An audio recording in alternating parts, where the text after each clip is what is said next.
तो यहाँ हमारे पास जो आज का टॉपिक है एनसीईआरटी बुक क्लास 9, है ना। क्या है 3.2, परमाणु क्या होता है। ठीक, जैसे मैं पूछूं कि इस घर की दीवार की सबसे छोटी इकाई क्या है, परमाणु है। दीवार की सबसे छोटी इकाई, दीवार किससे बनती है, ईंटों से, है ना। फिर सोचो ईंट किससे बनी होगी, मिट्टी से। फिर सोचो मिट्टी किससे बनी होगी, अणु परमाणु मिश्रण से वगैरह, है ना। और जो उसकी सबसे छोटी इकाई होती है वही क्या कहलाता है, परमाणु। तो परमाणु को तो जान चुके हो कि परमाणु एक किसी पदार्थ का कैसा कण होता है, सूक्ष्मतम। कैसा होता है, सूक्ष्मतम कण होता है और अविभाज्य होता है। पर ये कितना छोटा होता है, कैसे पता चलेगा। यह परमाणु कितना बड़ा होता है ना। तो परमाणु हमको दिखाई नहीं देता है, परमाणु हमको दिखाई नहीं देता है। यदि सोचो एक कागज है, पतला सा कागज, तो उसमें लाखों करोड़ों की संख्या में परमाणु हो सकते हैं। तो जो परमाणु की त्रिज्या है, किसकी, परमाणु की त्रिज्या, उसको किसमें नापा जाता है, नैनोमीटर में। और नैनोमीटर का मतलब होता है कि यदि 10 की घात -9 मीटर है तो 1 नैनोमीटर या 1 मीटर बराबर कितना होता है, 1 मीटर बराबर 10 की घात, ये 1 nm बराबर होना चाहिए, 10 की घात नैनोमीटर। ठीक है, ये समझ लो कि यदि मेरे पास 1 nm है तो कितना हो गया, 10 की घात -9 मीटर। n का मतलब 9 होता है।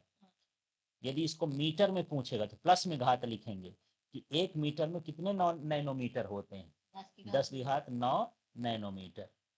ठीक है, या 1 नैनोमीटर में कितने होते हैं, 10 की घात -9 मीटर। तो आपको ये सब कुछ याद नहीं करना है, कंफ्यूज हो रहे हो इसमें। आपको सिर्फ ये याद करना है कि 1 नैनोमीटर है तो 1 नैनोमीटर का मान होता है 10 की घात -9 मीटर। वैसे n का मतलब 10 की घात -9 होता है। जिसके साथ n जुड़ जाए उसको नैनो बोलेंगे, और उसकी 10 की घात क्या रहेगी, -9 रहेगी। ठीक है,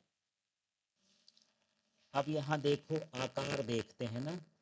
जैसे 10 की घात -10 है तो ये किसका आकार है, हाइड्रोजन के परमाणु का। और जल के अणु, अणु की बात करते हैं तो ये कितना है, 10 की घात -9। ये मीटर में आए, 10 की घात 9 मीटर माने क्या हो गया, जल का अणु। इसमें बड़ा कौन है, छोटा कौन है, हाइड्रोजन। और जल के अणु में कौन छोटा है, हाइड्रोजन परमाणु में और जल। हाँ, जिसकी घात ज्यादा होगी माइनस में वो उतना क्या रहेगा, छोटा।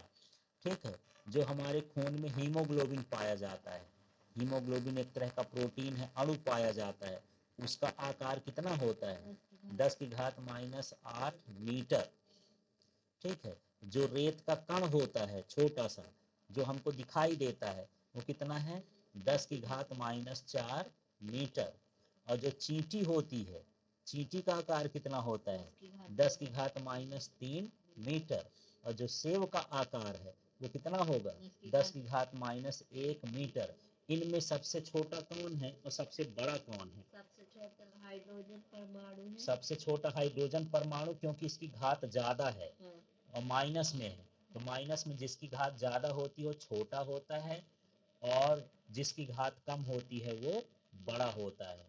ठीक है, तो परमाणु बहुत ही छोटा होता है, इसे हम नगण्य मान सकते हैं। नगण्य का मतलब समझते हो, जिसकी गणना नहीं की जा सकती है। जैसे मैं बोलूं कि मेरे पास 1 लाख रुपया और 1 पैसा है, तो 1 पैसा को कोई भजता है, नहीं भजता ना, छोटा है। इसी तरह से छोटे वाले को कोई नहीं भजता। तो यहाँ पर इसका मान कैसे मान कर सकते हैं कि ये क्या है, नगण्य है। परमाणु से तो पूरा विश्व बना है ना। पूरा विश्व किससे बना हुआ है, परमाणुओं से। हमारा पूरा शरीर भी, हमारे पेड़ पौधे भी, जितने पदार्थ हैं सब में परमाणु रहता है। ठीक है, और इसको हम देख नहीं सकते, परमाणु को हम देख सकते हैं, नहीं देख सकते हैं। ये वहां भी विद्यमान रहता, हर जगह पर परमाणु होता है। अब जैसे ये देखो, ये एक सतह है सिलिकॉन की, सिलिकॉन एक परमाणु है, उसकी क्या है, सतह है। इसको आवर्धित किया गया है। आवर्धित का मतलब इसको बड़ा करके देखा गया है। बड़ा कैसे देखेंगे? एक माइक्रोस्कोप होता है, सूक्ष्मदर्शी होता है ना, सूक्ष्मदर्शी से हम छोटी वस्तु को कैसा दिखते हैं, देख सकते हैं, बड़ा। तो ये उसका बड़ा रूप है। तो इसमें हम परमाणु को देख सकते हैं। ये जो छोटे छोटे पार्ट आपको दिखाई दे रहे हैं, ये इसके क्या हैं? परमाणु हैं। तो परमाणु को तो खुली आंख से नहीं देख सकते, लेकिन जो माइक्रोस्कोप होते हैं, बड़े हाई पावर के माइक्रोस्कोप, उनसे हम इसको देख सकते हैं। समझ में आ गया? तो परमाणु को खुली आंख से देखा जा सकता है क्या? नहीं। पूरा संसार किससे बना हुआ है? परमाणुओं से मिलकर बना हुआ है ना। परमाणु का आकार कैसा होता है? बहुत छोटा होता है। ठीक है। इसको देखने के लिए हमको किसका उपयोग करना चाहिए? माइक्रोस्कोप। हाँ, तो जो आधुनिक तकनीक है, आवर्धित माने बड़ा प्रतिबिंब दिखाती हैं, और ऐसे जो होते हैं वो माइक्रोस्कोप होते हैं, सूक्ष्मदर्शी होते हैं। ठीक है। अब देखो, ये विभिन्न तत्वों के परमाणुओं के आधुनिक प्रतीक क्या हैं? जैसे तत्व हैं, तो उन तत्वों को, या तत्व माने परमाणु हो गया, तत्व माने क्या हो गया? परमाणु हो गया। तो उनके प्रतीक क्या हैं? उनका नाम क्या रखा गया है? जैसे आप एक लड़के हो, तो आपका भी कोई नाम रखा गया है। ये कुर्सी वगैरह नाम रखा गया है, दीवार नाम रखा गया है कि लोग जाने कि इसको हम क्या बोलेंगे। तो इसी तरह से परमाणुओं के भी क्या रखा गया है? नाम रखा गया है। और इसकी शुरुआत किसने की थी? डाल्टन ने। है ना। तत्वों का नामकरण किसने शुरुआत किया था? डाल्टन ने किया था। तो देखो, डाल्टन ने तो प्रतीक बनाया। जैसे हाइड्रोजन को उसने ऐसा बताया कि ऐसे को हम लिख देंगे तो क्या समझेंगे? हाइड्रोजन। ऐसा बना दिए तो क्या समझेंगे? कार्बन। इसको बिना खाली कर दिए तो क्या कहलाया? ऑक्सीजन। इस तरह से बना दिए तो क्या कहलाया? फास्फोरस। इस तरह से बनाए तो क्या कहलाया? सल्फर। इस तरह से बना दिए तो क्या कहलाया? आयरन, लोहा। ये क्या हो गया? कॉपर। ये हो गया लेड या सीसा। ये क्या हो गया? सिल्वर। ये हो गया गोल्ड। और ये हो गया प्लेटिना। और ये हो गया पारा। ये जो है डाल्टन ने शुरुआत किया था, हालांकि अब ये प्रचलित नहीं है, ये बदल गए हैं। किसके संकेत दिए हुए हैं? डाल्टन के। तो शुरू में उन्होंने परमाणु को क्या कहा? तत्व कहा। और उन तत्वों का क्या बना दिया? संकेत बना दिया। समझ में आया ये संकेत? ठीक है। फिर बाद में इन तत्वों का नाम जो है ना, एक संस्था बनी, है ना। उस संस्था का नाम क्या है? IUPAC। बोलो, IUPAC। ये अंतर्राष्ट्रीय वैज्ञानिक संस्था है। ठीक है। इसमें ये था कि सारे वैज्ञानिक इकट्ठा हो जाएं, और फिर वो डिसाइड कर लें कि कैसा हमको संकेत देना है। अब इसका फुल फॉर्म देखो। आई का मतलब क्या है? इंटरनेशनल। हाँ, यहाँ आई है। यू का मतलब क्या है? यूनियन। यूनियन ऑफ, है ना। और प्यू का मतलब क्या है? Pure. Pure and applied chemistry. बोलो तो IUPAC का नाम क्या है? International union of of pure pure and and applied applied chemistry. Chemistry. आपको उसको नहीं देखना। इस आई से इंटरनेशनल, यू का मतलब union of pure and applied chemistry. ये IUPAC एक संस्था है, अंतर्राष्ट्रीय वैज्ञानिक संस्था है, जो तत्वों का नाम कैसे रखना है, उनका प्रतीक कैसे बनाना है, और उसके मात्रकों की क्या करता है? स्वीकृति प्रदान करता है। ठीक है। तो जो अधिकतर तत्व हैं, उनके अंग्रेजी नामों का उपयोग किया जाता है। उसमें से हम या तो एक अक्षर ले लेते हैं, या हम उसके क्या ले लेते हैं? दो अक्षर ले लेते हैं। ठीक है। जब दो अक्षर लेते हैं, तो पहला अक्षर हमेशा क्या बनाया जाता है? कैपिटल। और दूसरा अक्षर हमेशा कैसा बनाया जाता है? स्मॉल। जैसे यहाँ देखो, ये हाइड्रोजन है। अंग्रेजी में हाइड्रोजन को ऐसे ना लिखेंगे, ऐसे। तो इसका पहला अक्षर क्या आया? कैपिटल एच है। कैपिटल मत देखो, पहला अक्षर क्या है? एच। तो कैपिटल एच से इसका संकेत कर दिए। अब दूसरा ये है एल्यूमिनियम। तो एल्युमिनियम की स्पेलिंग ये होती है। इसमें कितने शब्द हम ले लिए हैं? संकेत में कितने शब्द ले लिए? दो। तो इसका ये वाला सही है कि ये वाला सही है? ये जिसमें कैपिटल ए और स्मॉल एल। हाँ, एक कैपिटल होना चाहिए पहला वाला अक्षर, और दूसरा वाला क्या होना चाहिए? स्मॉल। ये वाला गलत है, दोनों कैपिटल नहीं लिख सकते हैं। तो ऐसे संकेत बनाए गए कि अंग्रेजी का नाम देखे, है ना, अंग्रेजी की जो स्पेलिंग चालू हो गई, तो कुछ में तो एक अक्षर बनाए संकेत, और कुछ में कितने बनाए? दो अक्षर। जिसमें दो अक्षर बनाए, उसका पहला अक्षर क्या होना चाहिए उसका कैपिटल। कैपिटल, और दूसरा अक्षर क्या होना चाहिए, स्मॉल। स्मॉल। जैसे कोबाल्ट है तो कोबाल्ट में सी को कैपिटल लिख दिए हाँ। और ओ को क्या लिख दिए, स्मॉल। स्मॉल। इस तरह हम नहीं लिखेंगे, ठीक है। इसी तरह कार्बन है, ये कार्बन है ना, तो कार्बन का संकेत क्या बना, सी, सी। पहला अक्षर ले लिए। ऑक्सीजन है तो ऑक्सीजन का संकेत क्या बना, ओ। ओ। इस तरह से ये जो परमाणु है या तत्व हैं, इनके संकेतों का नाम दिया गया। समझ में आ गया। तो हाँ। संकेतों को अंग्रेजी के कैसे लेटर में लिखेंगे, कैपिटल में। पहला लेटर अकेले कैपिटल। हो तो कैपिटल रहेगा। कैपिटल रहेगा, दो ठो हो तो पहला कैपिटल और दूसरा स्मॉल रहेगा। हाँ, दूसरा स्मॉल रहेगा, ठीक है। अब कुछ संकेत ऐसे भी बनते हैं जिसमें हम पहला अक्षर लेते हैं और बीच का कोई भी अक्षर ले लेते हैं।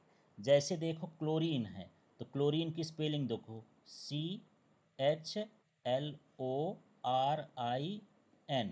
अब इसका संकेत क्या है, सी है, एल है। तो हम पहला अक्षर लिए और कौन सा अक्षर ले लिए, तीसरा अक्षर ले लिए, बीच का छोड़ दिए, हाँ। है ना, ऐसे भी है। अब मान लो जिंक है तो ये है ZINC, के नहीं होता, सी होता है, ठीक है। तो हम जिंक का पहला अक्षर और ये ले लिए, इसका क्या बनेगा, कैपिटल जेड और स्मॉल एन। तो ऐसा है कि पहला अक्षर तो लेते हैं और बीच का कोई अक्षर, लास्ट का भी ले सकते हैं, शुरू का भी ले सकते हैं, ऐसा ले लेते हैं। पर पहला अक्षर को हमको कैसा करना है, कैपिटल। समझ में आया। लेकिन कुछ तत्वों को हम लैटिन, जर्मन और ग्रीक भाषाओं के नाम से भी बनाते हैं, ठीक है। जैसे देखो लोहा, लोहा को क्या बोलते हैं, आयरन। अब आयरन का प्रतीक क्या है, Fe, है ना, क्यों, क्योंकि लैटिन नाम में इसको क्या बोलते हैं, फेरम। ये स्पेलिंग होती FERRUM। तो हम इसमें क्या ले ली, Fe। तो हम ये देख रहे थे कि अभी तो अंग्रेजी के अक्षर से बनाते जा रहे थे, हाँ। अंग्रेजी भाषा थी। अब कौन सी भाषा आ गई, लैटिन भाषा। फिर क्या हो गया, जर्मन भाषा, और क्या है, ग्रीक भाषा, है ना। ये क्यों कर दिए हम, क्या जरूरत थी इन भाषा को लाने की, इसलिए कि जैसे आयोडीन है, हाँ। ये भी किससे चालू होता है, आई आई से। से। आयरन है, हाँ। ये भी किससे चालू होता है, आई से। तो दोनों को एक के जैसे नाम दे देंगे तो गड़बड़ ना हो जाएगा। हाँ। आयोडीन को हमने आई दे दिया, हाँ। अब आयरन को भी आई देते तो कैसे पता चलता कि आयरन है कि क्या है, हाँ। ठीक है। अब फिर मान लो सोचोगे नहीं हम IR दे देंगे, तो एक आ गया था तत्व इरीडियम, तो उसको IR दे चुके थे, हाँ। तो कंफ्यूजन हो रहा था। हाँ। इसलिए इसको सोचे कि भैया इसको दूसरे भाषा में भला का बोलते हैं, तो दूसरे भाषा में पता चला क्या बोलते हैं, फेरम, है ना। तो ये फेरम का ऐसे कर लिए। हाँ। इसी तरह देखिए सोडियम है, हाँ। तो सोडियम को क्या बोलते हैं, नाइट्रियम। तो इसका हम क्या ले लिए, Na। ऐसा नहीं लिए, सोडियम को जब हम लिखेंगे तो S ये बनता है, और S से सल्फर आ गया था। हाँ। अब S से सोडियम भी आ रहा है, हाँ। दो दो नाम आ रहा है। तो बोले कि भैया इसको किस में बोलेंगे, हम लैटिन भाषा में क्या बोल दिए, नेट्रियम। इसलिए इसका संकेत क्या बना दिए, Na। अब पोटेशियम है ना, तो पोटेशियम है तो ये पोटेशियम P हो गया। तो पोटेशियम से फास्फोरस बनाए हैं, तो फिर पोटेशियम कैसे बनाए, है ना। इसलिए उसको लैटिन भाषा में क्या बोलते हैं, केलियम। क्या बोलते हैं, केलियम। केलियम की स्पेलिंग के से चालू होती है, इसलिए इसका संकेत क्या हो गया, के हो गया। तो इस तरह से हर तत्व का जो नाम है एक अद्वितीय नाम है और अद्वितीय संकेत है। अद्वितीय का मतलब उसके जैसा कोई ना हो, है ना। जैसे मान लो एक बार हम फास्फोरस का पी कर दिए हैं, तो दूसरा संकेत पी दूसरे तत्व का नहीं होगा, ऐसे को हम क्या बोलते हैं, अद्वितीय। अद्वितीय का मतलब उसके जैसे दूसरा ना हो। तो इन सभी को हम क्या बोलते हैं, रासायनिक प्रतीक। अब जब इसका आप नोट तैयार करोगे ना, तो सबका ऐसे लिखते जाना, केवल ऐसे लिख देना है कि चलो आयरन है, आयरन का संकेत हम क्या लिख लिए, Fe, लोहा का Fe। सोडियम है, उसका हम क्या लिख लिए, Na। इस तरह से टेबल बना लेना है। क्लियर हो गया तुमको, हाँ। तो यही चीज सबको समझना है। चलो अब इसमें देखते हैं, ये टेबल बनी है ना, सारणी। इस सारणी को आपको पढ़ना है, इस सारणी को तैयार करना है, ठीक है ना। तो देखो एल्युमिनियम है, एल्युमिनियम को क्या लिखते हैं, Al। आर्गन है, इसको क्या लिखेंगे, Ar। ये क्या है, बेरियम, है, बेरियम को क्या लिखेंगे? BA, Ba। बोरान है, इसको क्या लिखेंगे? B, B. ब्रोमीन है, इसको क्या लिख दिए? Br, Br। कैल्शियम है, ये क्या है? Ca, Ca। कार्बन है तो इसको क्या लिखेंगे? C, C। क्लोरीन है, इसको लिखेंगे Cl। हम्म, और कोबाल्ट है, इसको क्या लिखेंगे? Co। तो ये जैसे नाम है ना, अंग्रेजी में जैसे नाम है उन्हीं अक्षरों से बनाया गया है। किसी में पहला अक्षर लिया गया है, किसी में दो अक्षर लिए गए हैं, किसी में पहला अक्षर और बीच का अक्षर लिया गया है। तो इस तरह से ये संकेत बनाए गए हैं, ठीक है ना। और ये संकेत किसने बनाए हैं? IUPAC। क्या? IUPAC, हाँ, ये अंतर्राष्ट्रीय संस्था ये मान्यता देती है कि हाँ, जो संकेत है तो वही का संकेत माना जाएगा। अब एल्युमिनियम का है तो दुनिया के किसी भी देश में चले जाओगे, एल्युमिनियम का संकेत क्या रहेगा? Al। AL, ये इसलिए अंतर्राष्ट्रीय संस्था होती है कि हर जगह उसका नाम कैसा हो? एक जैसे एक हो, जैसे, से, है ना। अब यहाँ पर देखो, कापर माने तांबा, तांबा का संकेत क्या है? CU, Cu। फ्लोरीन, इसका क्या है? F। F, स्वर्ण, गोल्ड है, गोल्ड को औरम बोलते हैं। क्या है? औरम, और लैटिन नाम है ये, AU कहला गया, है ना। जी से थोड़ी आया, गोल्ड की आया जी से? नहीं, नहीं आया। हाइड्रोजन, हाइड्रोजन क्या है? H। H, आयोडीन का क्या हो गया? I, है ना। और यहाँ आयरन भी आ गया, तो आयरन को आई से न लिख के किससे लिखते हैं? Fe। फेरम होता है इसका नाम। फिर ये सीसा, है ना, इसको लेड बोलते हैं, अंग्रेजी में क्या बोलते हैं? लेड। तो स्पेलिंग एल से आई क्या? नहीं, इस ये लैटिन भाषा का क्या कहलाया? प्लम्बम। ठीक है। फिर ये है मैग्नीशियम, मैग्नीशियम का क्या हो गया? Mg। Mg, फिर यहाँ हो गया नियॉन, नियॉन, नियॉन का क्या है? Ne, Ne। इसी तरह से नाइट्रोजन, नाइट्रोजन का क्या है? N, N। ऑक्सीजन, इसका क्या O, है? O। पोटेशियम, K, है ना, पोटेशियम को केलियम बोलते हैं। क्या बोलते हैं? Gallium, केलियम, तो के हो गया। सिलिकॉन, सिलिकॉन का क्या है? Si, Si। अब ये चांदी, सिल्वर, अर्जेंटम बोलते हैं इसको, हाँ, है ना, लैटिन भाषा में, दूसरे भाषा में तो Ag। सोडियम है, इसको ने, क्या बोलते हैं? नेट्रियम, तो Natrium, Na। सल्फर, तो ये क्या हो गया? S। S, यूरेनियम तो क्या है? U, U। और जिंक है तो ये क्या हो गया? Zn। Zn, इस तरह के 108 तत्व हैं अभी तक, है ना। वो तत्व धीरे धीरे बढ़ते भी जा रहे हैं। तो इन तत्वों का नाम जो है इसी तरह से रखा गया है। ठीक है, तत्वों का नामकरण समझ में आ गया। हाँ,